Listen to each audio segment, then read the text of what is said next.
ওই বন্ধুকে দেখেছে, কি আনন্দ! ডাকো ডাকো, ওই যে আসছে বন্ধু। আয় বন্ধু, আয়, যে ঢুকে গেল কোথায়। হ্যাঁ, এটা কি ধরে খেলি রে?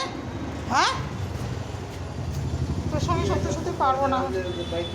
ব্যাস ব্যাস, বাবুলীলা সঙ্গ করে দিল।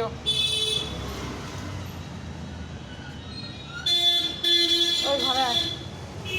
তুই ভালো না, ভীষণ নোংরা তুই। আবার আবার এই দেওয়ালের দিকে মুখ বাড়ায়। ও তো দুষ্টু কেন? ওটা কী খেলি তুই?